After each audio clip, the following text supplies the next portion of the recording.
Hello student, कैसे हैं आप सभी लोग। और मैं उम्मीद करती हूँ कि आप सभी लोग बहुत अच्छे होंगे। बच्चों, एक बार फिर से आप सभी लोगों का स्वागत है हमारी यूट्यूब चैनल अल्फा इंस्टीट्यूट में। ठीक है, तो बच्चों आज की क्लास में मैं आप सभी को लेके आई हूँ चैप्टर नंबर 5 का।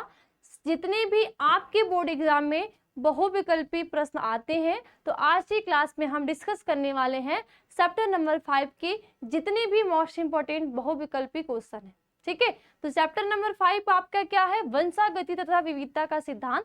यानी कि ये चैप्टर आपको क्या बताएगा कि जो हमारी वेरिएशन क्या होती है, यानी वंशागति क्या होती है, और जो हमारे डाइवर्सिटी है इसके सिद्धांत क्या होते हैं। तो आपको ये पता है कि जो वंशागति तथा विविधता का सिद्धांत दिया है, ये हमारे जो वैज्ञानिक थे ग्रेगर जॉन मेंडल का आपने नाम सुना होगा, जिनको हम क्या बोलते हैं, आनुवंशिकी के जनक बोलते हैं ना, फादर ऑफ जेनेटिक्स बोलते हैं। तो इन्होंने क्या किया था कि विभिन्नता, वंशागति तथा विविधता के सिद्धांत को दिया था। तो आज की क्लास में जो हमारी चैप्टर नंबर 5, इसी से जितने भी बहुविकल्पी प्रश्न है वो आज की क्लास में ही हम लोग करेंगे। तो आप लोगों को क्लास में पेन और कॉपी को लेके साथ बैठना है, और जब तक ये नहीं कि बीच में छोड़ के चले जाएं, तो बीच के में छोड़ के भी नहीं जाना है। ज्यादा टाइम की आपकी क्लास नहीं होगी, ज्यादा से ज्यादा 40 से 50 मिनट के बीच की होगी, तो आपको तब तक अपने टाइम को देना है ना। क्योंकि आपको यहाँ पे क्या करना है कि आपको जब बोर्ड के एग्जाम आए तो वहां पे आपको ज्यादा बोझ ना पड़े, ज्यादा भार ना पड़े, इसके लिए अभी से ही अपने तैयारी में लग जाना है। बात के लिए नहीं छोड़ना है कि आएगा एग्जाम का डेट आएगा या हमारा जब टाइम टेबल आएगा तो हम पढ़ना स्टार्ट करेंगे। तब उस टाइम आप क्या करोगे कि जितने भी इंपॉर्टेंट क्वेश्चन है, यानी कि आप वो देखोगे कहाँ से छोटे छोटे कहाँ से क्वेश्चन आते हैं, उसी को रट्टा मारना स्टार्ट कर दोगे। तब तो उस टाइम अगर आपने पढ़ाई करी तो आप क्या करोगे, सिर्फ पास होने लायक नंबर लेके आओगे। लेकिन अभी से, अभी पूरा आपके पास टाइम है, अगर आपने अभी से ही पढ़ना स्टार्ट आप कर दोगे तो जितने भी टॉपिक है, एक एक टॉपिक पे आप पूरे डिटेल में फोकस करोगे। तो अगर कहीं से भी एग्जामिनर आपके क्वेश्चन उठा देगा तो आप कर लोगे, और नहीं तो आप अगर 2 4 10 टॉपिक को सिलेक्ट कर लोगे और बोलोगे कि इसमें से आएंगे और यही रट्टा मार ले, और क्या पता ना आए तो क्या करोगे। तो अपनी तैयारी को अभी से लग जाओ। और एक चीज मैं आप लोगों के लिए गुड न्यूज में आपको ये बताना चाहती हूँ कि सारे बच्चों के लिए गुड न्यूज ये है कि आपके लिए एक न्यू बैच का स्टार्ट किया गया है, जो कि जिसका नाम क्या है, जो आप शिखर बैच में ज्वाइन हो रहे थे। तो आपको क्या है, शिखर बैच 2.0 में, इसमें आपकी पूरी 11th की तैयारी करवाई जा रही है। इसमें आपको करना है क्या है कि आपका चैप्टर 1 से, यानी कि 0 से लेकर, ठीक है, आपकी जो तैयारी होगी एकदम बेसिक चीजों से। ऐसा नहीं कि आपका बीच में स्टार्ट कर दिया जाएगा। जैसे अल्फा जो आपका शिखर बैच है, शिखर बैच में क्या है कि आधे से ज्यादा आपके सिलेबस, आधे के लगभग में आपके सिलेबस खत्म हो चुके हैं। लेकिन ये जो न्यू बैच स्टार्ट किया गया है, इसमें आपको एकदम 0 से, यानी कि चैप्टर 1 से पूरे करवाए जाएंगे, स्टार्टिंग से करवाया जाएगा। ये नहीं कि आधे से करवाया जाएगा। तो जितने भी बच्चे इच्छुक हैं, जो भी अभी तक कहीं ज्वाइन नहीं किए हैं, तो अगर वो अपना स्टार्टिंग से तैयारी करना चाहते हैं, अब किसी और बैच में जाओगे तो क्या पता वहां पे तैयारी करा दी चुकी होगी, है ना। तो यहाँ पे आपको एकदम 0 से, यानी कि चैप्टर 1 से लेके स्टार्ट किया जाएगा।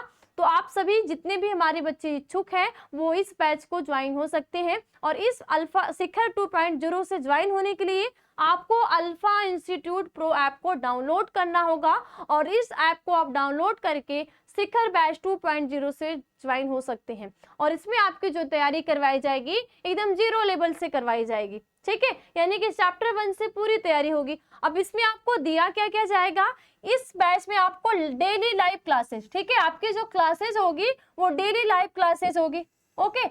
इसके साथ साथ लाइव डाउट क्लासेस होगी, यानी कि आपने क्लास में जो पढ़ा आपको क्लियर नहीं हो पाया तो उसके लिए आपकी अलग से लाइव डाउट क्लासेस भी दी जाएंगी। उसके बाद क्या है, क्लास नोट्स पीडीएफ, आपने क्लास में जो चीजें पढ़ा, ठीक है, क्लास में यानी जो चैप्टर आपके कंप्लीट हुए, तो इस चैप्टर के आपके नोट्स, उस नोट्स के क्या प्रोवाइड किए जाएंगे, पीडीएफ करवाए जाएंगे। साथ साथ आपको ऑनलाइन वीकली टेस्ट हर हफ्ते में एक दिन, ठीक है, हफ्ते में एक दिन आपका क्या लिया जाएगा, टेस्ट लिया जाएगा, ओके। और क्या होगा, स्टडी मटेरियल भी प्रोवाइड किया जाएगा, यानी कि आपको हर चैप्टर का बुकलेट भी दिया जाएगा, जिससे कि आपको किसी भी बुक की खरीदने की जरूरत ना पड़े। क्योंकि आपको ये तो पता है कि सारे बच्चे बुक तो खरीद नहीं सकते, है ना। तो यहाँ पे आपको एकदम सस्ते में सारी चीजें मिल रही है, तो देर किस बात की है, आज ही हम ज्वाइन हो सकते हैं, है ना। उसके बाद आपका क्या होगा, कंप्लीट सिलेबस, जो पूरे सिलेबस आपके होंगे पूरे सिलेबस करवाए जाएंगे। सभी महत्वपूर्ण प्रश्न यानी कि जो आपके बोर्ड एग्जाम से रिलेटेड जो सभी महत्वपूर्ण प्रश्न होते हैं वो भी आपके करवाए जाएंगे। मॉडल पेपर, गैस पेपर और पिछले 5 साल का पेपर, ठीक है, आपके 5 साल के जो पेपर होंगे ना वो भी आपसे वो सॉल्व करवाए जाएंगे। तो जितने भी बच्चे इच्छुक हैं वो हमारी शिखर 2.0 से आज ही ज्वाइन हो सकते हैं। और आज ही ज्वाइन होने के लिए आपको अल्फा इंस्टीट्यूट प्रो ऐप को डाउनलोड करना होगा। और इतने में अगर आपको कहीं भी कुछ दिक्कत होती है, कहीं कुछ समझ में नहीं आता है, तो आप इस नंबर पे 930 577 1375 पे कॉल करके भी आप जानकारी ले सकते हो। और इस नंबर पे आप कॉल करके भी हमारे शिखर, ठीक है, शिखर बैच 2.0 से भी ज्वाइन हो सकते हो। ठीक है, अब हम लोग क्लास को स्टार्ट करते हैं। क्लास को स्टार्ट करने से पहले आपको फिर मैं वापस से बोलूंगी, पूरे क्लास का टाइमिंग तक बना रहना है, आधे अधूरे छोड़ के नहीं जाना, भागना नहीं है, ठीक है, क्योंकि भागने की आदत आप लोगों की बहुत ज्यादा है।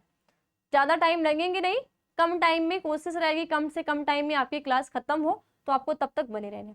अब आपको पहला आपका क्वेश्चन क्या दिख रहा है, टर्नर, ठीक है, टर्नर सिंड्रोम में कितने गुणसूत्र होंगे? गुणसूत्र, क्रोमोसोम, क्रोमोसोम। आपको ये पता होगा बच्चे, आपने जो चैप्टर पढ़ा है, चैप्टर में आपने ये पढ़े होंगे कि जो मेंडल्स लॉ होते हैं, ठीक है, आनुवंशिकी, मेंडल के जो नियम है यानी कि आनुवंशिकता के जो नियम है, तो आपने क्या देखा था कि कई सारे नियम होते हैं और आपका एक आता है आनुवंशिक विकार। क्या आएगा? आनुवंशिक विकार आते हैं।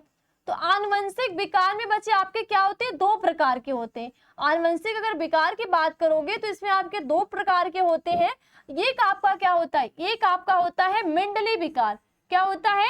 मेंडली या मेंडेलियन विकार, है ना, मेंडेलियन विकार होगा। और दूसरा आपका क्या होता है? गुणसूत्र विकार। गुणसूत्र विकार यानी कि गुणसूत्र विकार में आपको ये देखने को मिलेगा कि कुछ ऐसे भी बच्चे होंगे, है ना, कुछ ऐसे भी बच्चे होंगे जिनमें या तो गुणसूत्रों की संख्या 47, यानी कि आपको ये पता है कि जो मानव में, ठीक है, जो ह्यूमन में क्रोमोसोम होते हैं, ठीक है, ह्यूमन में क्या होंगे, जो क्रोमोसोम होते हैं वो 46 होते हैं। कितने होते हैं? 46 गुणसूत्र होते हैं। लेकिन आपको जो हमारे आनुवंशिक विकार है, आनुवंशिक विकार में जब कभी कभी जो गुणसूत्र विकार होता है उसमें आपको ये देखने के लिए मिलता है कि किसी किसी शिशु में जो गुणसूत्र की संख्या है वो 46 की जगह 47 हो गई है ना, किसी किसी में 46 की जगह, यानी कि यहाँ पे क्या हो गई, एक क्या हो गए, एक नंबर ऑफ क्रोमोसोम में क्या हुआ, यहाँ पे ज्यादा हुआ, और यहाँ पे 46 है तो यहाँ पे कभी कभी आपको 45 भी देखने को मिलते हैं, यानी कि यहाँ पे क्या हो गई, इनकी संख्या कम हो गई। तो जो टर्नर सिंड्रोम होते हैं में कितने गुणसूत्र होंगे, तो आप बताओगे 45 होते हैं। तो आपके राइट आंसर क्या हो जाएंगे? 45 होते हैं। और एक चीज आपको ये पता है कि जितने भी Turner syndrome, Down syndrome, Klinefelter syndrome वाले जो बच्चे होते हैं ना, वो ज्यादा टाइम तक नहीं जिंदे रहते हैं। वो 17 से, उनकी 16 से 17 की साल की जब एज आती है उस एज में उनकी डेथ हो जाती है। या ज्यादा से ज्यादा अगर किसी बच्चे की चांस है ज्यादा से ज्यादा जिंदा रहने की, तो 40 साल की एज में जाएंगे तो उनकी क्या हो जाएगी? डेथ हो जाएगी। इनमें पूरा जो विकास होता है ना पूरी तरीके से नहीं हो पाता, कहीं ना कहीं कुछ कमी रह जाती है इनमें, जिनमें गुणसूत्रों की संख्या या तो ज्यादा या तो कम है। तो 45 जो गुणसूत्रों की संख्या होती है वो टर्नर सिंड्रोम वाले व्यक्ति में पाई जाती है। तो ऑप्शन आपके क्या राइट आंसर क्या हो जाएंगे? क हो जाएंगे, यानी कि 45 हो जाएंगे। ओके, नेक्स्ट, ZZZW तरह का लिंग निर्धारण किसमें देखा गया है ना? तो ऑप्शन आपके क्या किए दिए गए हैं? घोघा में, तिलचट्टा में, मनुष्य में। ठीक है, घोघा में, तिलचट्टा में, मनुष्य में। अब आपको ये पता होगा कि जो क्या होता है सेक्स डिटर्मिनेशन, क्या देखते हो आप? Sex determination. तो सेक्स डिटर्मिनेशन में आपके जो आपका ये चैप्टर है वंशागति तथा विविधता का सिद्धांत है, इनमें कई सारे अलग अलग जीवों के लिंग निर्धारण को आपको पढ़ने हैं, है ना। आपने पढ़ा भी होगा कि मानव में लिंग निर्धारण कैसे होता है, ठीक है, पक्षी में लिंग निर्धारण कैसे होता है, कीट में कैसे हो रहा है ना, अलग अलग जीवों का आपने क्या होगा, मधुमक्खी में कैसे हो रहा है, तो अलग अलग जीवों का आपने पढ़ रखा होगा। तो आपको ये पता है कि जो हमारे क्या होते हैं घोघा, यहाँ पे जो तिलचट्टा यानी कि जो कीट होता है, कीटों में जो क्या होता है, कीट में क्या होगा, जो कीटों में लिंग निर्धारण की प्रक्रिया आपने ये देखा होगा कि जो इसमें नंबर ऑफ क्रोमोसोम होते हैं कितने होते हैं, 10 होते हैं, है ना। तो आपने किसमें, फीमेल का आपको पता होगा, फीमेल में मैंने आपको ये बताया था कि जो फीमेल होते हैं उनमें 1 से लेके 10 तक जो क्रोमोसोम होते हैं वो क्या होते हैं, XX होते हैं, है ना, क्या होते हैं, ये XX होते हैं। लेकिन आप अगर यही मेल में देखोगे, किसमें देखोगे, मेल में जब आप देखते हो तो इनमें जो नंबर ऑफ क्रोमोसोम होते हैं यानी 1 से लेके 9 तक, ठीक है, 1 से लेके 9 तक क्या होंगे, X होंगे। लेकिन इनका जो 10वां गुणसूत्र होगा वहां पे वो एब्सेंट होगा, तो इसलिए वहां पे हम क्या लगा देते हैं, 0 से लगाते हैं। तो ये तो आप कीटों में लिंग निर्धारण देखते हो। इसी तरह आप मानव में क्या देखते हो कि मानव में हम बोलते हैं कि 46 होते हैं, 46 में आपके कितने, XX महिला के और XY क्या होते हैं, पुरुष के होते हैं, है ना। तो ये क्या होते हैं, मानव में लिंग निर्धारण की प्रक्रिया होती है। अब आप पक्षी में आपने पढ़ा होगा, मैंने ही आपको बताया था, जो पक्षी होते हैं, पक्षी में क्या होता है, लिंग निर्धारण की प्रक्रिया आप देखते हो, इसमें होता है Z और ZW। लेकिन आपको ये चीज यहाँ पे ये भी देखने के लिए बेटा मिलती है कि यहाँ पे जो आप बोलते हो कि जो विषम युग्मता है ना, समयुग्मता, विषम युग्मता, इसमें नर और नर में पाई जा रही है, मादा में पाई जा रही है। तो यहाँ पे जो ZZ होता है ये मेल का होता है, ठीक है, जो ZZ गुणसूत्र होता है ये मेल का होता है, और जो ZW होता है ये किसका होता है, फीमेल का होता है। तो यहाँ पे जैसे हम क्या बोल रहे हैं कि कीट में जो लिंग निर्धारण की प्रक्रिया कौन करेगा, कि मेल होगा या फीमेल होगा, तो कौन करेगा, कीट का जो मेल पार्ट है, ठीक है, जो मेल सहभागी है। और इसी तरह अगर मानव में बात होती है कि जो लिंग निर्धारण की यानी कि लड़का होगा या लड़की होगी, कौन डिसाइड करता है, तो हम कहते हैं पुरुष करते हैं, क्योंकि पुरुष का जो एक लास्ट वाला गुणसूत्र होता है ना, वो क्या होते हैं, चेंज होते हैं। चेंज क्या होते हैं, एक X होता है, एक Y होता है। अगर वो X देगा तो लड़की होगी और Y देगा तो लड़का होगा, आपको ये पता है। लेकिन यहाँ पे आपको ये विषम युग्मता किसके देखने को मिली, नर में देखने के लिए मिली। लेकिन आप पक्षी में क्या देखते हो कि जो विषम युग्मता होती है वो मादा में होती है, किसमें, मादा में होती है। तो मादा में क्या होगा कि एक Z होगा और एक W होगा, ठीक है, ये Z और एक W। तो अगर यहाँ पे ZZ आएगा तो लड़का होगा यानी कि मेल होगा, और ZW आएगा तो फीमेल होगी। तो ये क्या होगा, इसको, इस ZW को बोलेंगे कि ये सेक्स क्रोमोसोम है। क्या है, सेक्स क्रोमोसोम। तो आपके आंसर क्या हो जाएंगे, आप ये बोलोगे कि मोर में, मोर क्या आपका पक्षी है, तो ZZ और ZW तरह का जो लिंग निर्धारण किसमें देखा गया है, तो मोर में देखा गया है। और मोर क्या आते हैं आपके एवीज वर्ग में रखे गए, यानी कि पक्षी वर्ग में रखे गए। ओके, और इसमें क्या हो जाएंगे आपके XX और X वो हो जाएंगे, इसमें XX और XY हो जाएंगे, ठीक है, और इसमें आपके ZZ और ZW हो जाएंगे। ओके, इतनी बात क्लियर। आगे नेक्स्ट क्वेश्चन, मनुष्य में ABO रक्त समूह क्या दर्शाता है। मानव के अंदर जो ABO रक्त समूह होता है वो क्या दर्शाता है, अब आपको ये बताना है, ठीक है। आपको ये पता है कि जो मानव में ब्लड होता है, ठीक है, जो मानव का क्या होता है, ब्लड होता है। तो मानव का जो ब्लड होगा, मानव के ब्लड में बच्चे आपको ये पता होता है कि जो मनुष्य का ब्लड होता है वो 4 प्रकार का होता है। 4 प्रकार का कौन सा, blood group A, blood group B, blood group O और ब्लड ग्रुप AB। हम ये बोलते हैं कि जिस ब्लड ग्रुप पे, ठीक है, जिसपे क्या होगा, ब्लड ग्रुप पे एंटीजन A प्रेजेंट होगा, तो उसको क्या बोलेंगे कि यह जो व्यक्ति है, ये ब्लड ग्रुप क्या है, ए वाला व्यक्ति है ना। क्या होगा, जब एंटीजन A प्रेजेंट होंगे तो हम क्या बोलेंगे कि ये जो व्यक्ति है वो क्या है, ब्लड ग्रुप A वाला व्यक्ति है। अगर किसी व्यक्ति के RBC पे, यहाँ किसकी बात हो रही है, RBC की, रेड ब्लड सिंड्रोम की, रेड ब्लड कॉप की बात हो रही है, कि अगर RBC पे क्या होगा, यहाँ पे क्या प्रेजेंट होगा, एंटीजन B होगा, तो यह जो बंदा होगा वो ब्लड ग्रुप क्या होगा, B वाला व्यक्ति होगा, है ना। अगर जिसके एंटीजन पे, जिसके RBC पे एंटीजन वो प्रेजेंट होगा तो वो व्यक्ति क्या होगा, वो वाला होगा, ये क्या है, B वाला, और ये क्या है, E वाला। अब अगर जिसके एंटीजन पे जिसके RBC पे एंटीजन A और एंटीजन B दोनों प्रेजेंट होगा, तो ऐसे व्यक्ति को बोलेंगे हम कि ये जो व्यक्ति है हमारा ब्लड ग्रुप क्या है, AB वाला व्यक्ति है। तो यहाँ पे आपसे क्या पूछ रहा है कि मनुष्य में ABO रक्त समूह क्या दर्शाता है। तो आपका ऑप्शन क्या है, अपूर्ण प्रभाविता दर्शाता है, बहु एलील दर्शाता है, स्वप्रभाविता दर्शाता है, या क और ग दोनों दर्शाता है। अपूर्ण प्रभाविता, आपने अपूर्ण प्रभाविता को ये देखा होगा कि जो आपने मेंडलवाद का विचलन का नियम ना, मेंडलवाद वाद देखा होगा या मेंडल का विचलन का नियम देखा था, तो उसमें आपने ये देखा था कि जब क्या एक रेड फ्लावर के बीच, ठीक है, एक रेड और एक व्हाइट फ्लावर के बीच में जब क्रॉस कराया जा रहा है, यानी कि कैपिटल आर और स्मॉल आर, इन दोनों के बीच जब क्रॉस कराया गया तो आपको संतति क्या मिली, आर मिली। यानी कि यहाँ पे क्या हुआ, फिर जब F1 पीढ़ी में हमने स्वपरागण कराया तो स्वपरागण में हमें क्या मिली, पिंक कलर के फ्लावर मिली। तो यहाँ पे हमें क्या देखने की मिली, अपूर्ण प्रभाविता मिली। तो उसे क्या बोलते हैं, अपूर्ण प्रभाविता। बहुएलील क्या हो गया और स्वप्रभाविता क्या होता है। अब इसमें बच्चे आपको ये देखना है, सबसे पहले ध्यान आपको ये देनी है। देखो अब क्या कराओगे, इसके लिए मैं आपको एक पेज देती हूँ। अब इसके लिए हमने आपसे पूछ क्या रहा है कि ए बी ओ जो ब्लड ग्रुप होता है वो क्या दर्शाता है ना। तो आपको पता है कि ब्लड ग्रुप कितने होते हैं, ए होते हैं, बी होते हैं, वो होते हैं और ए बी होते हैं। अब देखो अगर हम क्या कराते हैं, ए बी और ए और ब्लड ग्रुप ए और बी के बीच क्या कराएंगे, संकरण कराएंगे। तो यहाँ हमने क्या लिया, ब्लड ग्रुप ए और ब्लड ग्रुप बी। अब इनकी क्या होती है, जो आप गैमेट्स बनाएंगे तो आपको यहाँ पता है कि आपका क्या हो जाएगा, आई ए और ये आई जीरो, ठीक है। यहाँ पे आई बी और क्या हो जाएगा, आई जीरो। अब इन दोनों के बीच में जब हम क्या करते हैं, क्रॉस कराते हैं, तो क्रॉस कराने के लिए मैं यहाँ पे आपकी क्या लूंगी, पुनेट वर्ग को लूंगी, ठीक है। क्या लूंगी, पुनेट वर्ग को। अब देखिए पुनेट वर्ग में आप यहाँ पे ब्लड ग्रुप ए को लोगे, आई बी,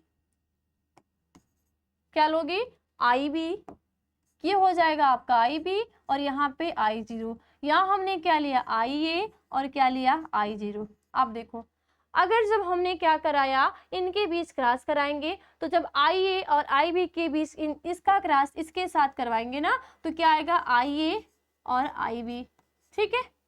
उसके बाद अगर इसका क्रॉस हमने इससे करवाया तो हमें क्या मिला, आई ए और आई जीरो।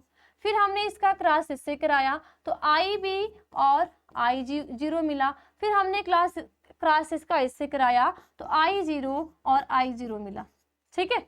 आपको यहाँ क्या दिख रहा है, यहाँ पे स्वप्रभाविता, यानी कि ये बंदा ब्लड ग्रुप ए वाला होगा, ये बंदा ब्लड ग्रुप ओ वाला होगा, ये बंदा ब्लड ग्रुप बी वाला होगा और ये बंदा ब्लड ग्रुप ए बी वाला होगा। यानी कि यहाँ पे आपको जो ए बी ब्लड ग्रुप दिख रही है ये अपने स्वप्रभाविता को दिखा रहा है। और यहाँ पे आपको एलील भी दिख रहे हैं, यानी एलील यानी कि जो जहाँ पे कई सारे क्या हो, जोड़ो है, यानी कि ब्लड ग्रुप ए क्या है, एलील हो गया, ब्लड ग्रुप वो क्या है, एलील हो गया, ब्लड ग्रुप बी क्या है, एलील हो गया, है ना। तो ये सारे आपके क्या हो गए, बहु एलील को दर्शा रहा है। तो आपके जो आंसर होगा वो बच्चे क्या होगा, ऑप्शन नंबर घ होगा कि क और ग दोनों, कि मनुष्य में जो ए बी ओ रक्त का समूह क्या दर्शाता है, तो वो बहु एलील भी दर्शाता है और स्वप्रभाविता को भी दर्शाता है। क्लियर, इतना क्लियर, समझ में आया, इतना आगे समझ में। तो क्लास में बने रहना, भागना नहीं है, ठीक है। भागने की बड़ी एक अच्छी गुण है आप में, तो आपको भागना नहीं है। पूरे टाइम में जब तक क्लास आपके चलेगी ना तब तक आपको बने रहना, ज्यादा टाइम मैं नहीं लूंगी, कोशिश रहेगी कम से कम टाइम में ज्यादा से ज्यादा आपको क्या हो जाए, समझ में आ जाए, ठीक है। नेक्स्ट, आनुवंशिकता के नियम को किसने प्रस्तावित किया था, आनुवंशिकता के नियम को किसने प्रस्तावित किया था, पनेट ने किया था, मार्गन ने किया था, मेंडल ने किया था या बेटसन ने किया था। आपको पता है कि जो आपका वंशागति और विविधता वाला चैप्टर है, इसमें एक वैज्ञानिक कौन थे, ग्रेगर जान मेंडल, ग्रेगर जान मेंडल नामक क्या थे, वैज्ञानिक थे। इनको हम पादरी भी कहते हैं। इन्होंने क्या किया कि अपने बोटेनिकल गार्डन में, ठीक है, उनका जो पौधों का गिरजाघर था, उन्होंने क्या किया कि बहुत सारे पौधों के पे फोकस किया। तो उन्होंने एक पौधा लिया और वो पौधा आपका क्या था, मटर का पौधा, ठीक है। किसको लिया, मटर के पौधे को लिया। और मटर के पौधे का नाम, का वैज्ञानिक नाम आपको पता है क्या होता है, पाइसम, पाइसम सटाइवम, है ना, सटाइवम। ये आपके क्या होते हैं, वैज्ञानिक नाम होते हैं। और आप एक चीज ये भी देखते हो कि किसी भी व्यक्ति का या किसी भी जीवधारी का जब आप वैज्ञानिक नाम देते हो तो उसका जो वंश होता है उसको कैपिटल लेटर से डोनेट करते हो। तो ये इसका क्या है, इस जीनस है, ठीक है, ये क्या है, इसका जीनस है, और ये क्या इसकी स्पीसीज है ना। तो स्पीसीज को हमेशा स्मॉल लेटर से और वंश को हमेशा कैपिटल लेटर से, और दोनों को हमेशा क्या करते हैं, अंडरलाइन करते हैं। ओके, अब देखो, तो यहाँ पे जो ग्रेगर जॉन मेंडल थे, इन्होंने किया कि अपने 7 वर्ष के प्रयोग में, 7 वर्ष के प्रयोग में इन्होंने क्या लिया, जो मटर की, ठीक है, मटर का जो पौधा था उसके 7 विपर्यासी, ठीक है, 7 विपर्यासी लक्षण को लिया, और 7 विपर्यासी लक्षणों में सबसे पहले उन्होंने क्या लिया, एक शुद्ध बौना लिया, ठीक है, शुद्ध क्या लिया, शुद्ध लंबा पौधा और शुद्ध बौना पौधा, है ना, शुद्ध लंबा और शुद्ध बौना पौधे, यानी कि शुद्ध लंबा को हम टीटी से दर्शाते हैं, शुद्ध बौना को टीटी, स्मॉल टीटी से। तो ये जो क्या होता है, इन्होंने क्या बोला कि जब मेंडल ने क्या लिया, शुद्ध लंबा और शुद्ध बौने के बीच इन्होंने क्या कराया, क्रॉस कराया। तो क्रॉस कराने पे इन्होंने क्या बोला कि इनकी जो प्रथम पीढ़ी आएगी उसमें सारे पौधे लंबे होंगे, यानी कि जब ये 2 जनक के बीच क्रॉस करा रहे हैं तो एक जनक ने अपने लक्षण को शो किया और एक जनक ने अपने लक्षण को छुपा दिया, यानी कि कोई भी सिम्टम नहीं शो किया। यानी कि ये बोलेंगे कि अगर एक लंबे पौधे के बीच और एक बौने पौधे के बीच संकरण कराया जाएगा तो जो उनकी प्रथम पीढ़ी आएगी वो सारे लंबे होंगे, है ना, क्या होंगे, सारे। तो वो क्या होगा, प्रभावी लक्षण। तो जो हमारे मेंडल जी थे ना, इन्होंने क्या किया, 7 वर्ष अध्ययन किया। 7 वर्ष अध्ययन कितने यानी कि 1856 से 1853 तक इन्होंने क्या किया था, रिसर्च किया था। तो इन्होंने अपने 3 नियम को दिया था। 3 नियम कौन कौन से है, प्रभाविता का नियम, प्रभाविता का नियम, ठीक है, प्रभाविता, पृथक्करण का नियम, और एक आपका क्या है, स्वतंत्र अभिविभन का नियम आता है। तो यहाँ पे क्वेश्चन आपको क्या पूछ रहा है कि आनुवंशिकता के नियम को किसने प्रस्तावित किया था। तो जो जेनेटिक के जो 3 रूल हैं वो किसने किया था, तो आपके मेंडल जी ने किया था। तो ऑप्शन नंबर क्या हो जाएंगे, ग आपके राइट हो जाएंगे। ओके, नेक्स्ट क्वेश्चन, आनुवंशिकी शब्द किसने प्रस्तावित किया। अब देखो, जो आनुवंशिकता की यानी कि जो 3 लॉ है, मेंडल्स के जो 3 लॉ है, उसके जनक कौन है, यानी कि फादर ऑफ जेनेटिक, इसको फादर ऑफ जेनेटिक हम बोलते हैं मेंडल जी को। लेकिन ये जेनेटिक वर्ड का, आनुवंशिक का वर्ड जो दिया था सबसे पहले किसने प्रस्तावित किया था, तो बेटसन नामक एक वैज्ञानिक थे, इन्होंने क्या किया था, आनुवंशिकी शब्द को प्रस्तावित किया था। तो ऑप्शन नंबर यहाँ पे आपके क्या आ जाएंगे, ग सही हो जाएंगे। Okay, next, down syndrome. Down syndrome में गुणसूत्रों की संख्या कितनी होती है, तो डाउन सिंड्रोम में गुणसूत्रों की संख्या 46 होती है, 47 होती है, 48 होती है, इनमें से कोई नहीं होती है। तो आपको पता है कि जो गुणसूत्र के नंबर आप क्रोमोसोम किस में होते हैं, ह्यूमन में होते हैं, वो 46 होती है ना। अब इसमें अगर गुणसूत्र की संख्या अगर 47 आ जाएगी तो वो डाउन सिंड्रोम वाला व्यक्ति होगा, अब अगर यहीं पे कम हो जाएगी तो वो टर्नर सिंड्रोम वाला व्यक्ति हो जाएगा। तो इसमें आपके आंसर क्या हो जाएंगे, 47, यानी कि ख हो जाएगा कि जो डाउन सिंड्रोम में गुणसूत्र की संख्या कितनी होती है, तो 47 होती है, ये आपको ध्यान रखनी है। ओके, नेक्स्ट, ट्रिट्रिकम एस्टिवम क्या है। अब ये ट्रिट्रिकम एस्टिवम क्या होता है, ट्रिप्लोइड है, टेट्राप्लोइड है, या हेक्साप्लोइड है, या डिप्लोइड है। तो आपके आंसर क्या हो जाएंगे, हेक्साप्लोइड होते हैं। क्या ट्रिट्रिकम एस्टिवम क्या है, तो ट्रिट्रिकम एस्टिवम हेक्साप्लोइड होते हैं। ओके, नेक्स्ट क्वेश्चन, एक ही स्थान पर उपस्थित रहने वाले जीन जिनकी विभिन्न अभिव्यक्ति हो कहलाते हैं, यानी कि एक ही स्थान पर उपस्थित रहने वाले जीन, एक स्थान हो, उस स्थान पे उपस्थित रहने वाले जीन जिनकी विभिन्न अभिव्यक्ति हो, यानी कि क्या हो, अलग अलग हो, क्या हो, अलग अलग हो, तो क्या कहते हैं, बहुएलील, बहुजीन, ओकोजीन, या सहप्रभाविता जीन। तो क्या बोलेंगे भाई, जल्दी से कमेंट करिए सारे लोग जल्दी से कमेंट करिए कि क्या बोलेंगे। करिए कमेंट, क्या बोला जाएगा बताइए। तो क्या होगा इसमें, बहुएलील बोलेंगे। आपने मेंडल्स के लॉ में पढ़ा होगा कि एक फिनोटाइप और जीनोटाइप के, तो फिनोटाइप वो होता है जो किसी भी जीव की मॉर्फोलॉजी की बात करता है, यानी बाह्य संरचना की बात करता है, तो उसको हम बोलते हैं फिनोटाइप। और जीनोटाइप वो होता है जो कि इसकी जीनी संरचना की अभिव्यक्ति करता है। तो आपने जब मेंडल्स के लॉ में देखा कि यहाँ हमने क्या किया, जो कैपिटल टी स्मॉल टी के बीच में हमने क्या किया, संकरण कराया, तो हमें सारे पौधे क्या मिले थे, P1 पीढ़ी में सारे लंबे मिले थे। फिर जब हमने कैपिटल टी और कैपिटल टी इन दोनों के बीच में क्रॉस कराया, तो अगर यहाँ पे आप क्रॉस कराओगे तो देखो, क्रॉस कराते हो तो आपको क्या मिलता है, यहाँ पे बच्चे आपका क्या हो गया, कैपिटल टी, ठीक है, small T, capital T, small T. अब कैपिटल टी इनका संकरण इसका कराओगे तो कैपिटल टी, इसका इससे कराओगे तो कैपिटल टी स्मॉल टी, और इसका इससे कराओगे तो कैपिटल टी स्मॉल टी, और इससे कराओगे तो स्मॉल टी।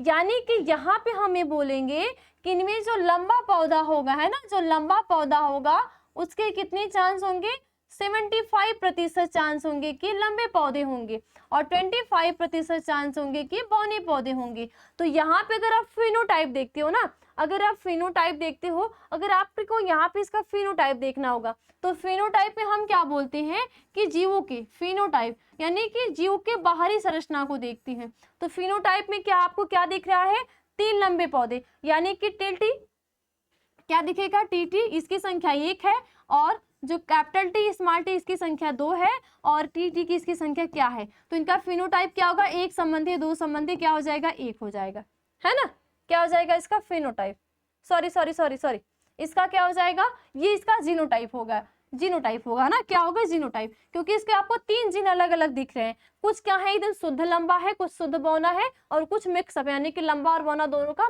मिक्स है। हालांकि इसको क्या बोलेंगे, लंबा ही बोलेंगे, लेकिन इसमें कैपिटल टी और स्मॉल टी, तो इसका ये जो जीनोटाइप होगा, इस जीनोटाइप क्या होगा, ये एक संबंधी 2 संबंधी 1, तो इसी को क्या बोलते हैं, बहुएलील, यानी कि यहाँ पे कई सारे क्या है, एलील है ना। अब इनके जो फिनोटाइप क्या होगा, तो इनमें लंबे पौधे कितनी हैं, 3 है, और बौने कितना है, 1, तो 3 संबंधी 1 का इसका फिनोटाइप हो जाएगा।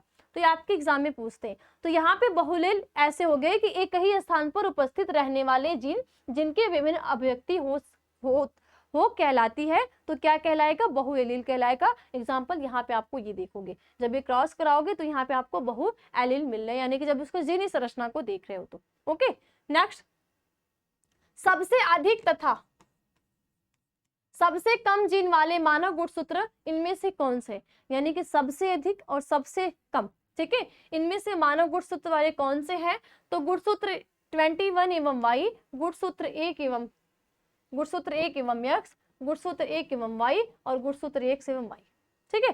तो आपका इसमें आंसर क्या हो जाएगा, आंसर क्या हो जाएगा, ग हो जाएगा, कि क्या होगा, क्रोमोसोम, है ना, क्रोमोसोम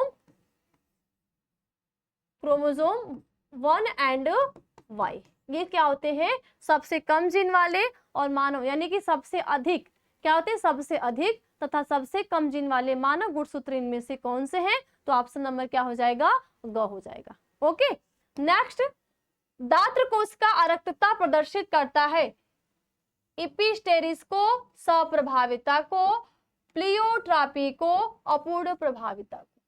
तो दात्र कोशिका अरक्तता प्रदर्शित करता है, ये आपके जो दात्र कोशिका, ये आपके क्या है, आपके मंडली विकार है, ठीक है, क्या है, मंडली विकार, यानी कि इनको हम क्या बोलते हैं, आनुवंशिक विकार बोलते हैं। तो ये एपिस्टेरिस है, या सप्रभाविता है, या प्लियोट्रॉपी है, या अपूर्ण प्रभाविता है। तो इसकी जो आंसर हो जाएंगे वो आप क्या बोलोगे कि ये क्या है, सप्रभाविता है, ठीक है। जो दात्र कोशिका अरक्तता प्रदर्शित करती है तो वो सप्रभाविता को प्रदर्शित करती है, जो कि आपने किस में देखा, ए, बी और ओ में देखा, है ना, जिसमें आपके 4 ए, बी, ओ और ए बी आ रहे हैं। तो यहाँ पे आपके सप्रभाविता भी शो कर रही है, साथ साथ आपके क्या हो रहे हैं, बहुत, ठीक है, बहुएलील क्या है वो भी आ रहा है, ठीक है। नेक्स्ट, 21वें गुणसूत्र के ट्राइसोमी से कौन सी आनुवंशिक बीमारी होती है। अब यहाँ पे 21 की, ठीक है, जो 21वें गुणसूत्र के जो ट्राइसोमी से कौन सी आनुवंशिक बीमारी होती है, क्लाइफेल्टर सिंड्रोम होता है, टर्नर सिंड्रोम होता है, दात्र कोशिका अरक्तता होता है, या डाउन सिंड्रोम होता है। तो इसमें बच्चे आपका जो राइट हो जाएगा वो क्या हो जाएगा, घ, यानी कि क्या हो जाएगा, डाउन सिंड्रोम। डाउन सिंड्रोम में आप क्या देखते हो, यहाँ पे गुणसूत्रों की संख्या क्या हो जाती है, 47 हो जाती है, है ना। यानी कि जो आपका क्या होता है, आप ये देखते हो कि जो 22 जोड़ा, ठीक है, 22 जोड़ा जो किसका होगा, फीमेल का होगा, वो क्या होगा, नहीं सॉरी 23 जोड़ा जो फीमेल का होता है वो क्या होता है, एक्स एक्स होता है ना। लेकिन यहाँ पे मेल का जो होता है, तो मेल का जो 22 जोड़ा होता है वो क्या होता है, एक्स एक्स होता है। ठीक, क्या होता है, एक्स एक्स। और जो 23वां लास्ट वाला जोड़ा क्या होता है, एक्स वाई होता है। तो यहाँ पे क्या होता है ना, यहाँ पे ये होता है कि जो इसका 22 जोड़ा वाला 21वां गुणसूत्र, ठीक है, इसमें 21वां गुणसूत्र जो होगा वहां पे एक क्रोमोसोम की क्या होगी, बढ़ जाएगी, यानी कि एक्स एक्स एक्स हो जाएगा। ठीक है, तो क्या हो जाएगा, डाउन सिंड्रोम, यानी कि 47 हो जाता है। कितना हो जाता है, 47। ओके, नेक्स्ट, एक सामान्य दृष्टि वाली महिला जिसके पिता वर्णनाथ थे, यानी कि एक सामान्य दृष्टि वाली महिला है जिसके पिता क्या थे, कलर ब्लाइंडनेस थे, यानी कि उनमें हरा और लाल रंग में भेद नहीं कर पाते थे। ठीक है, की शादी एक सामान्य दृष्टि वाले पुरुष से होती है, तब उसके होने वाले पुत्र एवं पुत्री में वर्णनाथता की संभावना इनमें से क्या होगी। यहाँ पे आपका ये पूछ रहा है कि अगर पूछ क्या रहा है कि एक महिला है, ठीक है, एक क्या है, महिला है जिसके फादर, ठीक है, जिसके क्या है, फादर क्या है,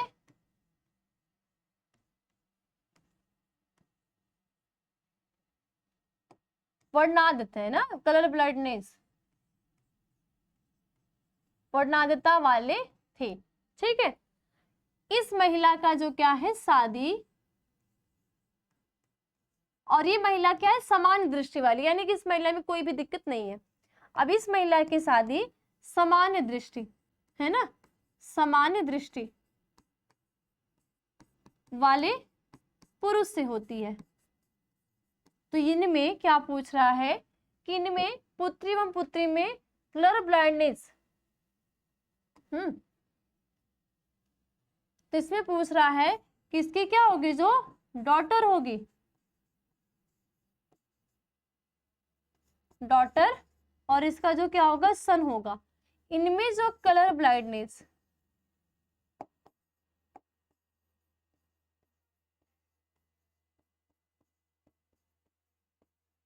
कितने प्रतिशत चांस होंगे कि लड़की में, लड़की इतनी होगी, इतने प्रतिशत चांस लड़की में होगी, और इतने प्रतिशत चांस लड़की में होंगे।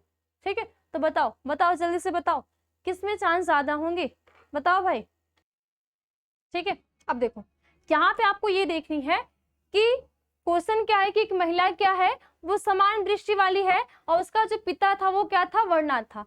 आपको एक चीज ये पता होनी चाहिए कि अगर देखो अगर किसी का पिता, ठीक है, अगर पिता रोग से ग्रसित है तो पिता से किस में जाएगा, पिता से किस में जाता है, पुत्री में जाता है ना, वो पुत्री क्या होगी, वाहक होगी। ठीक है, तो पिता से किस में जाता है, पुत्री में जाता है, और माता से किस में जाता है, पुत्र में जाता है। ये चीज आपको ध्यान देनी है कि अगर ऐसा कहीं आपको मिलता है तो। अब यहाँ पे आपको ये पता होता है कि इनमें जो गुणसूत्रों की संख्या होती है, यानी कि यहाँ पे हम ये बात करेंगे कि एक महिला है, ठीक है, जो क्या है, फीमेल है, फीमेल है, इनमें गुणसूत्र क्या होते हैं, यक्स और यक्स होते हैं, है ना। क्या बोल रहा है, हमने क्या बोला कि जो वर्णनाथ के लक्षण होते हैं वो पिता से पुत्री में जाते हैं। तो यानी कि अगर इस महिला का जो पिता था, ठीक है, इस महिला के जो पिता थे वो क्या थे, वो क्या थे, वर्णनाथ, यानी कि वो लाल और हरे रंग में भेद नहीं कर पाते थे। लेकिन उसकी जो पुत्री है वो तो समान है, लेकिन जो उसकी आने वाली पीढ़ी होगी उसमें वो जाएगा कैसे, यानी कि यहाँ पे क्या हो जाएगा, इसका एक गुणसूत्र क्या होगा, वाहक होगा, है ना, ऐसे करके होगा। इसी तरह यहाँ पे क्या आ जाएगा, ये फीमेल, मेल है, ठीक है, और मेल में क्या होता है, मेल क्या बोल रहा है, यक्स वाई होता है। अब आप इनके बीच क्या कराते हो, क्रॉस कराते हो, पुनेट वर्ग में भी करा लो या आपको जैसा सही लगे वैसे करवा लो। ठीक है, अब यहाँ क्या लोगे, यक्स और वाई ले लोगे, और यहाँ पे क्या ले लोगे, यक्स और यक्स ये ले लोगे। अब देखो अब क्या होगा, अब आपको ध्यान देनी है बच्चे, होगा क्या यहाँ पे, अगर इस महिला ने, अपने यक्स गुणसूत्र दिया और किसने, पुरुष ने भी अपने क्या दिया, यक्स गुणसूत्र दिया, तो यहाँ पे क्या हो जाएगी, यक्स एक्स हो जाएगी। ठीक है, क्या होगी, यक्स एक्स, यानी कि ये जो पुत्री होगी, ये जो क्या होगी, डॉटर होगी, ये क्या होगी, समान होगी, है ना, यानी कि इसमें कोई भी रोग का वाहक नहीं जाएगा, कोई भी रोग के चांसेस नहीं होंगे। इसके बाद अगर ये पुरुष ने, महिला ने अपने यक्ष गुणसूत्र को दिया, इस वाले को, है ना, इस वाले के दो देगी, देखो, फिर यहाँ पे इसने क्या दिया, यक्ष दिया और इसने वाई दिया, तो यहाँ पे समान ही हो गया, यानी कि लड़का भी जो होगा क्या हो जाएगा, समान। अब अगर इस महिला ने अपने वाहक गुणसूत्र यक्ष को दिया और इसने, पुरुष ने अपने यक्ष को दिया, तो यक्ष और यहाँ पे ये क्या हो जाएगी, जो पुत्री होगी वो क्या होगी, वाहक होगी। ठीक है, पुत्री क्या होगी, वाहक होगी। और फिर यहाँ से अगर इसने अपने यक्ष को दिया और इसने, पुरुष ने वाई को दिया, तो ये इस पुत्र में क्या होगी, ये रोग सिम्टम आएंगे। यानी कि क्या होगा कि माता से पुत्र में और पिता से पुत्री में ये लक्षण जाते हैं। तो आपने ये देखा कि अब अगर जब हमने एक वाहक महिला जो किसकी पुत्री में आए थे, तो यहाँ पे आपके क्या चांस हो जाएंगे, यानी आंसर क्या हो जाएंगे कि जो 50% क्या होंगे, वर्णनादात होंगे और 50 क्या होंगे, सामान्य दृष्टि वाले होंगे ना। क्या होंगे, जो 50% क्या होंगे, वो क्या होंगे, वर्णनादात होंगे, वर्णादता वाले होंगे ना, और 50% क्या होंगे, वो सामान्य दृष्टि वाले होंगे। ठीक है, क्या होंगे, सामान्य दृष्टि वाले। तो यहाँ पे ऑप्शन आपके क्या क्या दिए हैं कि जो 25% वर्णात पुत्र एवं लक्षण प्रारूप सभी दृष्टि वाले पुत्री होंगी। तो ऑप्शन नंबर ये आपके ख वाले हो जाएंगे कि 50% पुत्र वर्णात पुत्र एवं 50% सामान्य दृष्टि वाले पुत्री। ठीक है, ये आपके ऑप्शन नंबर क्या हो जाएंगे, बी राइट आंसर हो जाएंगे। ठीक है, नेक्स्ट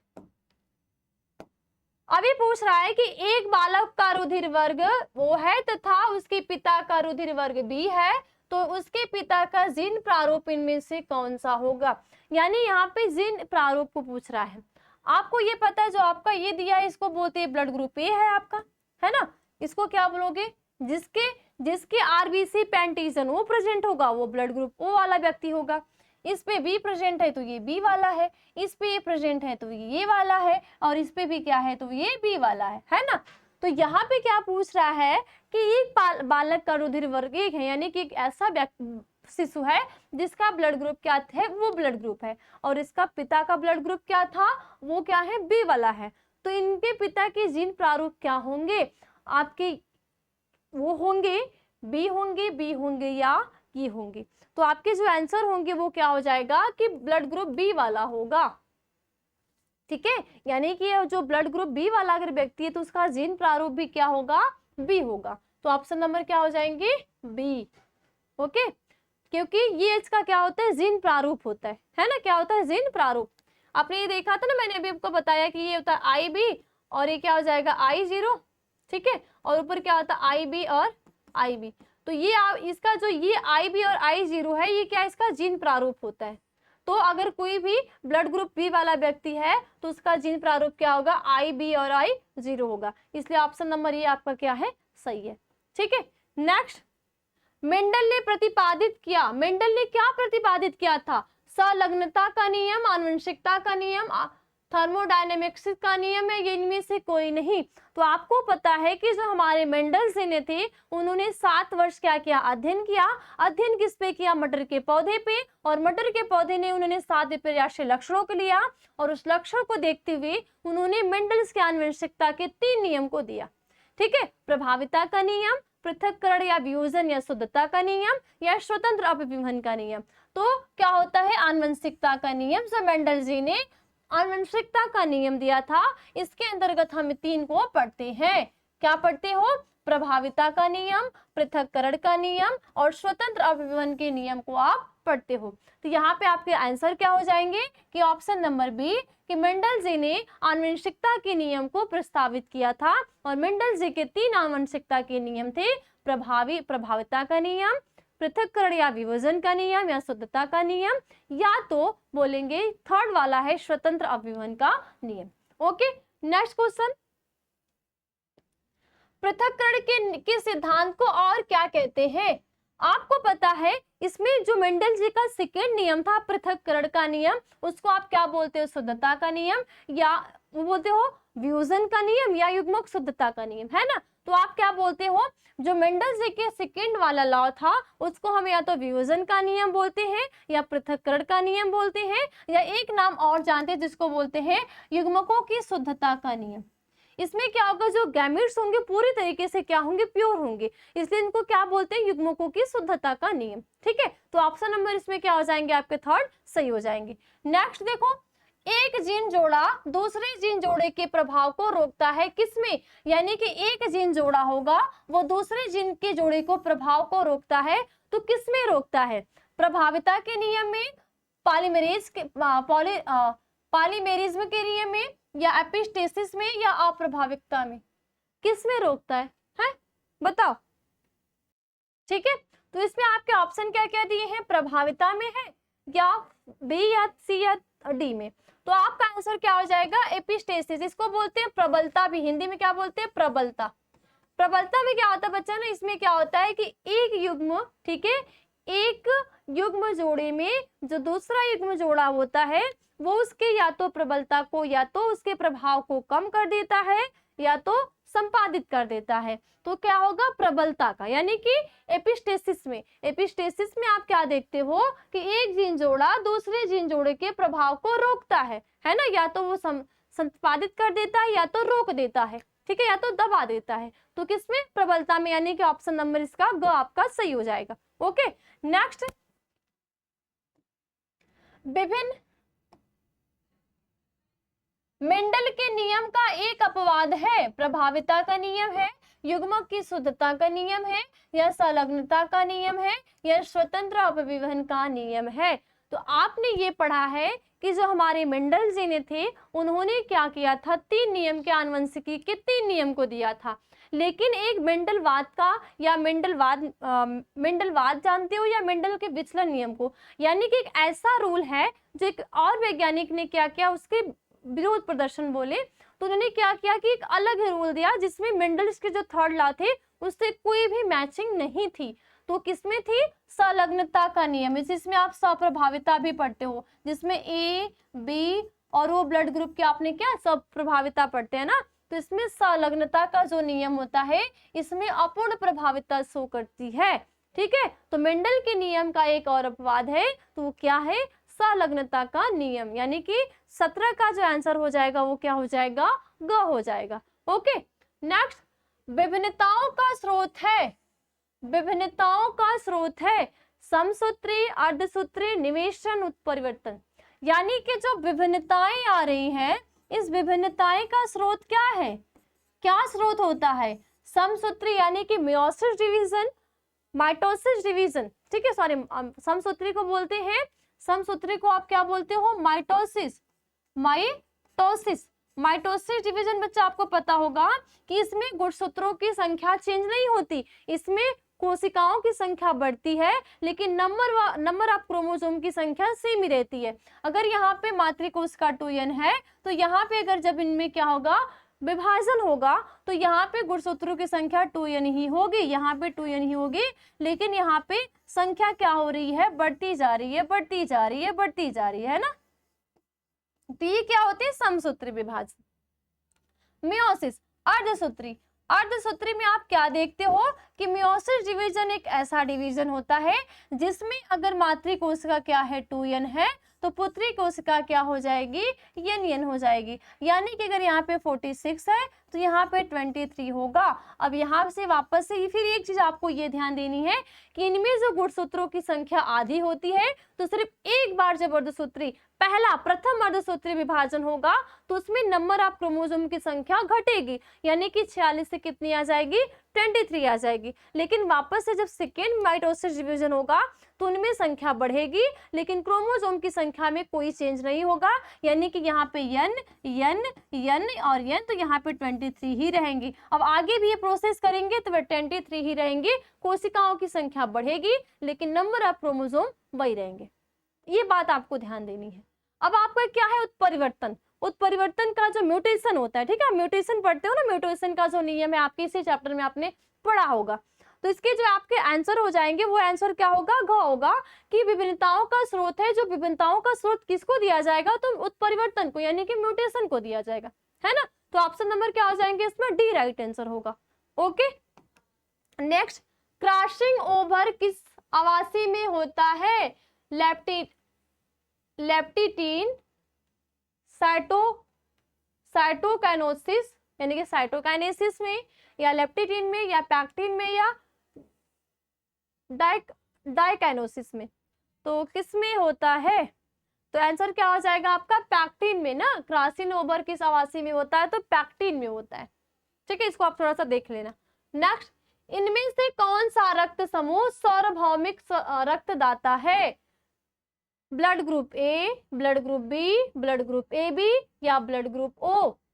आपको पता है कि जो हमारे ब्लड ग्रुप होते हैं उनकी संख्या कितनी होती है? 4 होती है। तो इसमें से आपका पूछ रहा है कि इनमें से कौन सा रक्त समूह सार्वभौमिक रक्तदाता होता है? Blood group A, blood group B, blood group A, और या ब्लड ग्रुप बी, या ए बी। तो आपको ये पता है कि इसमें से जो आपके ब्लड ग्रुप वो होते हैं उसको बोलते हैं सर्वदाता।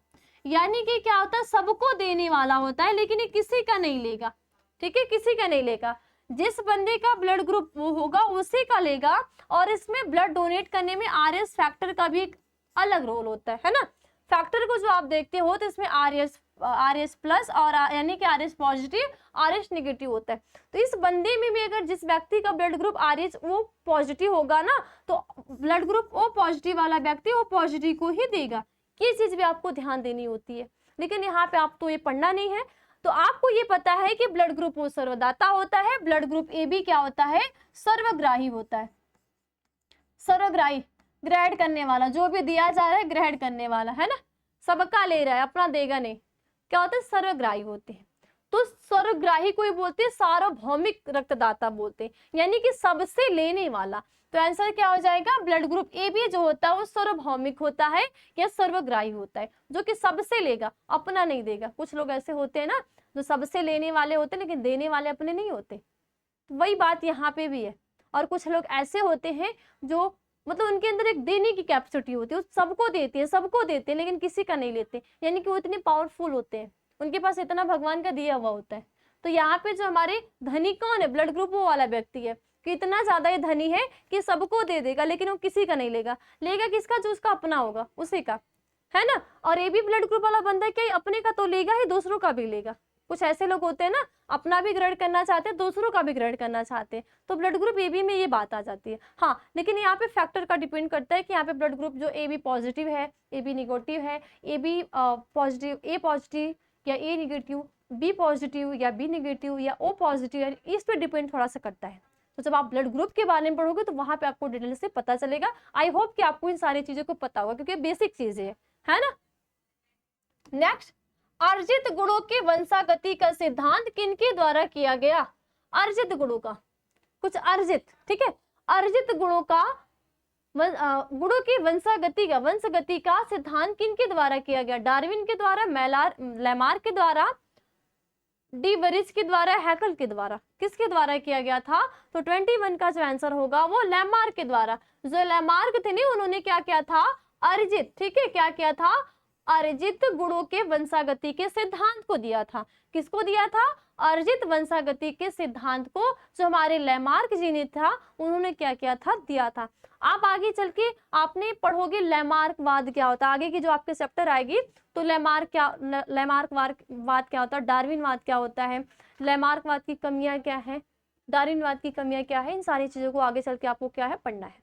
ठीक है, तो जो अर्जित गुणों की वंशागति का सिद्धांत अगर कोई प्रतिपादित किया तो वो कौन किया था? लेमार्क जी ने किया था। ठीक है, नेक्स्ट, मनुष्य यानी पुरुष में गुणसूत्र की संख्या है 40 plus XX, 40 plus XY, 46 plus XY, या 46 प्लस XX। तो आपको ये पता है जो हमारे गुणसूत्र होते हैं, ठीक है, जो ह्यूमन का क्रोमोसोम होता है वो फीमेल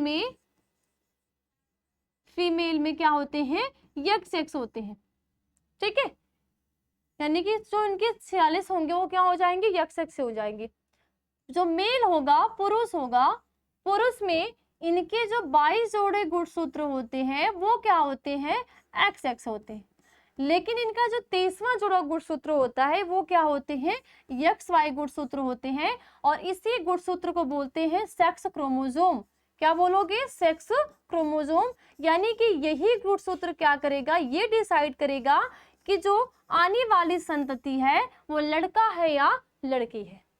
ठीक है, अब ये जो महिला है, इस महिला का तो जो 23 जो सारे गुणसूत्र हैं वो क्या है, यक्स एक्स है, कोई भी इनमें चेंज नहीं है। अगर ये यक्स देगी तो भी लड़की, ठीक है, अगर क्या किया, इस महिला ने अपना यक्स दिया और इस पुरुष ने अपना यक्स दिया तो लड़की हो जाएगी। अब इस महिला ने अपना यक्स दिया और इस पुरुष ने अपना वाई दिया तो यहाँ पे क्या हो जाएगा, लड़का हो जाएगा। यानी कि यहाँ पे जो लिंग निर्धारण की प्रक्रिया होगी वो किस पे डिपेंड करेगी, पुरुष पे करेगी। और यहाँ पे आपसे क्या पूछ रहा है कि मनुष्य यानी कि जो पुरुष है में गुणसूत्रों की संख्या क्या है, तो गुणसूत्रों की संख्या क्या हो जाएगी, 44 प्लस एक्स वाई यानी कि 22। ठीक है, 22 प्लस क्या होती है, एक्स वाई, यानी कि यक्स एक्स एक्स प्लस क्या होती है, एक्स वाई होती है। यही आपके क्या होते हैं, लिंग गुणसूत्र होते हैं। ठीक है, तो इसमें ऑप्शन नंबर क्या हो जाएंगे आपके, बी राइट हो जाएंगे। ठीक, नेक्स्ट, इनमें से कौन सा मेंडल का नियम व्यापक नहीं है। जो हमारे ग्रीगस और मेंडल थे, उन्होंने पाइसम सटाइवम पे 7 वर्ष का अध्ययन किया और 7 वर्ष के अध्ययन के लिए उन्होंने मटर के 7 विपर्यासी लक्षणों को लिया, जिसमें अलग अलग उन्होंने क्या क्या क्रॉस कराया और उन्होंने 3 नियम को प्रतिपादित किया। एक आपका था प्रभाविता का नियम, दूसरा आपका था पृथक्करण का नियम या उसको विभाजन का नियम बोलोगे, या तो शुद्धता का नियम, गैमेट का शुद्धता यानी युग्मक के शुद्धता का नियम बोलते हो। थर्ड आपका आता है स्वतंत्र अपव्यूहन का नियम, और इसमें आपके ऑप्शन 3 दिए, लास्ट वाला क्या दिया है कि इनमें से कोई नहीं। आपको ये पता है जो मेंडल जी ने थी, जो मेंडल का क्या था, मेंडल का जो क्या है फर्स्ट लॉ है, मेंडल का फर्स्ट लॉ क्या है, प्रभाविता का नियम। अब ये मेंडल का जो प्रभाविता का नियम, इन्होंने क्या किया था कि इन्होंने तो 7 विपर्यासी लक्षणों को लिया था, लेकिन इन्होंने क्या बोला कि सबसे पहले मैं किसका अध्ययन करूंगा, पौधे की लंबाई पे। आपको पता है कि 7 विपर्यासी लक्षण क्या होते हैं, कुछ लंबा पौधा, पौधे की लंबाई लिए थे, फिर बीज का आकार लिए थे, बीज के कलर का लिए थे, ठीक है, फिर उसमें झुर्रीदार बीज को लिए थे, फिर कई सारे ऐसे पुष्प के फ्लावर्स को लिए थे। तो अलग अलग चीजों को उन्होंने 7 विपर्यासी लक्षण को लिया था, लेकिन सबसे पहले उन्होंने क्या बोला कि मैं सबसे पहले अगर रिसर्च करूंगा या अध्ययन करूंगा तो पौधे की लंबाई पे करूंगा।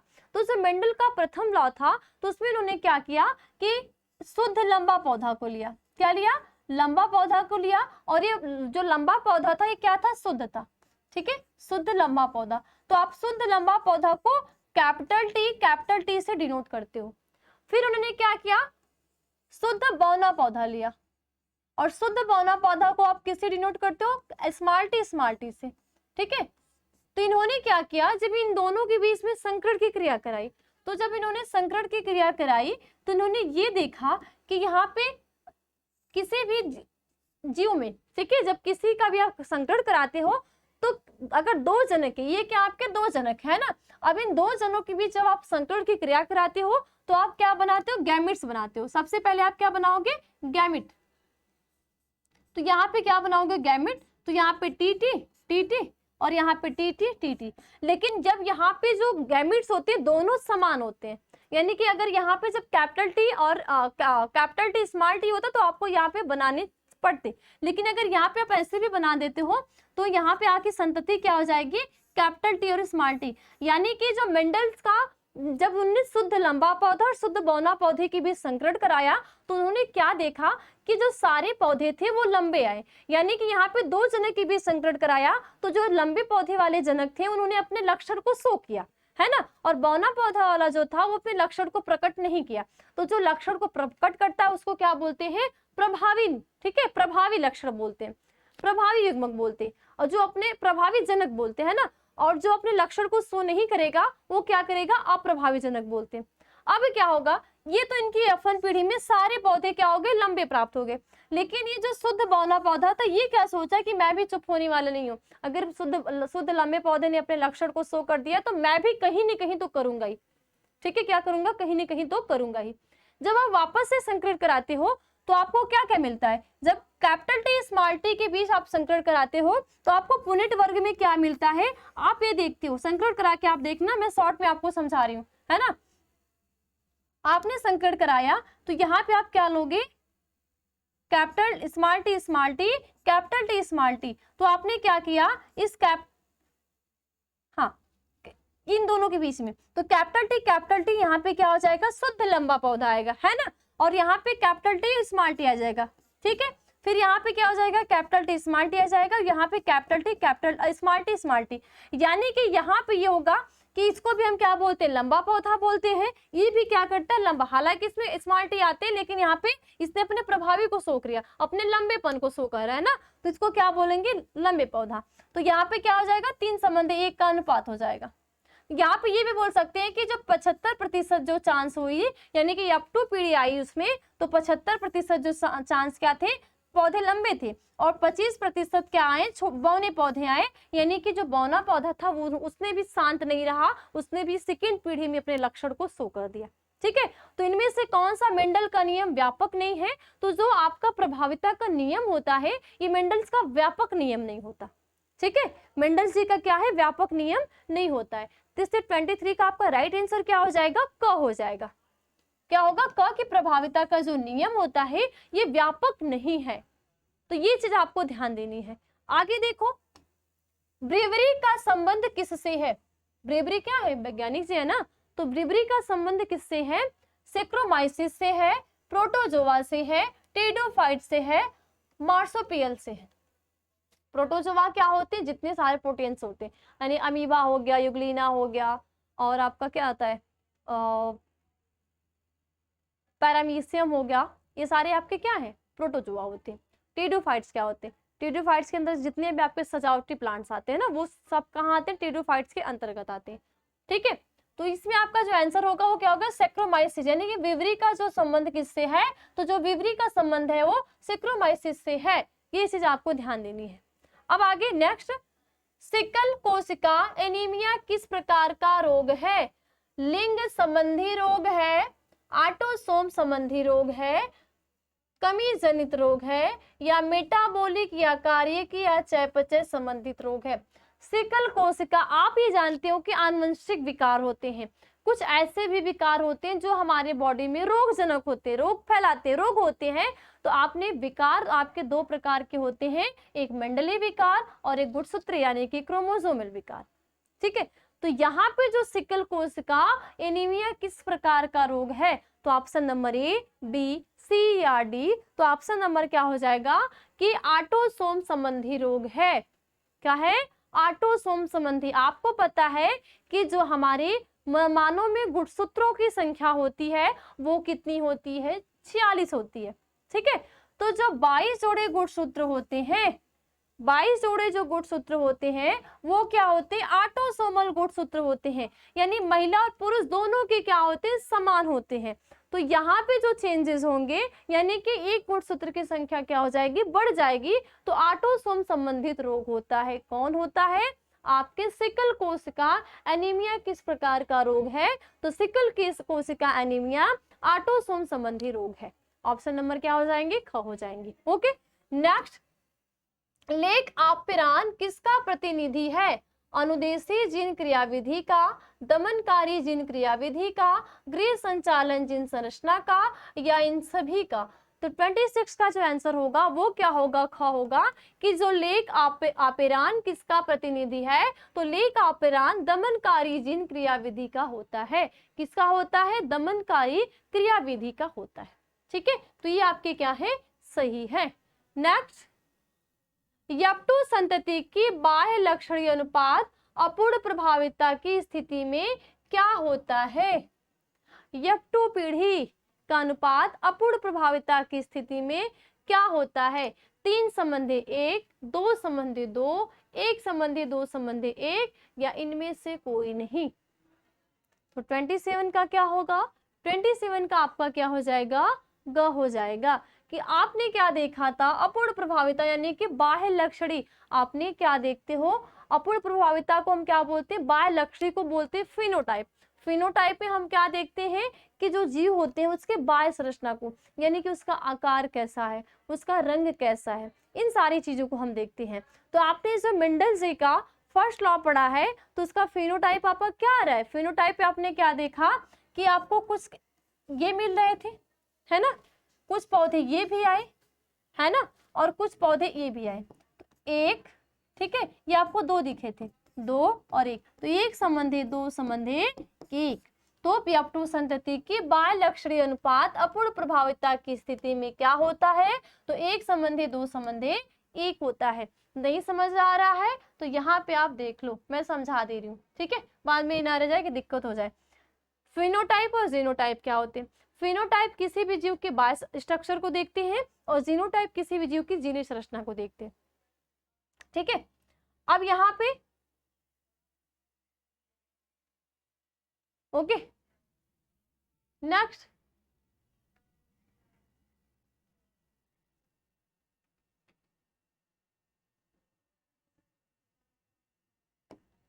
इनमें से कौन सी गलत जोड़ी है? इनमें से कौन सी गलत जोड़ी है? Guanine cytosine, thymine adenine, adenine uracil, thymine और यूरोसिल। तो कौन से जो नाइट्रोजन बेस होते हैं सही दिशा में एक दूसरे से जुड़े होते हैं, तो थाइमिन और यूरोसिल क्या है? गलत जोड़ी है। क्या है? थाइमिन और यूरोसिल क्या है? गलत जोड़ी है। ऑप्शन नंबर इसमें घ आपके राइट होंगे। नेक्स्ट, मनुष्य में मात्रात्मक लक्षण का उदाहरण है। मात्रात्मक लक्षण क्या होते है ना, तो बालों का रंग है, त्वचा का रंग है, नाक का रंग है, आंखों का रंग है। तो मानव में मात्रात्मक लक्षण का उदाहरण है मात्रात्मक लक्षण, ठीक है। तो इसमें क्या हो जाएगा, त्वचा का जो रंग होता है वो मनुष्य में मात्रात्मक लक्षण का उदाहरण होता है, ठीक है, किसका? त्वचा का रंग। नेक्स्ट और लास्ट क्वेश्चन, एक जीन के विभिन्न रूपों को कहा जाता है। एक जीन के विभिन्न रूपों को कहा जाता है पूरक जीन, युग्म विकल्पी, संपूरक जीन, विषम युग्मनज। तो क्या बोलते हैं? एक जीन के विभिन्न रूपों को कहा जाता है। जो एक जीन के विभिन्न रूप होते हैं उनको क्या बोलते हैं? तो बेटा एक जीन के जो विभिन्न रूप होते हैं उसको हम बोलते हैं युग्म विकल्पी। क्या बोलेंगे? युग्म विकल्पी, यानी कि क्या बोलते हैं? युग्म विकल्पी। तो ऑप्शन नंबर क्या हो जाएंगे आपके इसमें? ख सही हो जाएंगे, ठीक है। युग्म विकल्पी यानी कि जोड़ी में हो, ठीक है, क्या हो? जोड़े में हो। अब यहाँ पे क्या होता है, अगर इसको हम क्या बोलते हैं, अगर टी होता है तो उसको क्या बोलते हैं? समयुग्म की बोलते हैं, है ना। अगर यहाँ पे कैपिटल टी स्मॉल टी होता है इसको क्या बोलेंगे? विषम युग्मनज बोलेंगे, विषम युग्म की बोलेंगे, ठीक है। तो यहाँ पे एक जीन के विभिन्न रूपों को कहा जाता है तो युग्म विकल्पी कहा जाता है, ठीक है। क्लियर सभी को? तो मुझे उम्मीद है कि जितने भी आपके आज ने इस क्लास में 30 क्वेश्चन को किया, 30 क्वेश्चन में जितने भी आपके जो भी कहीं डाउट होंगे वो क्लियर हो गए होंगे, है ना। अगर आपको नहीं भी क्लियर होगा तो वापस से आप रिवीजन दोबारा से क्लास को देखोगे तो समझ में आ जाएगा। तो बस आज की क्लास में इतना ही, फिर मैं आऊंगी अगली क्लास में ऐसे एक नए टॉपिक के साथ जो कि आपके बोर्ड एग्जाम से रिलेटेड होगा, ठीक है। तब तक के लिए धन्यवाद, और आप सभी लोगों का बहुत बहुत दिल से थैंक यू, धन्यवाद कि आप लोगों ने मेरे साथ इतना अपना समय को दिया। बाय बाय, फिर मिलेंगे अगले क्लास में। सभी टेक केयर।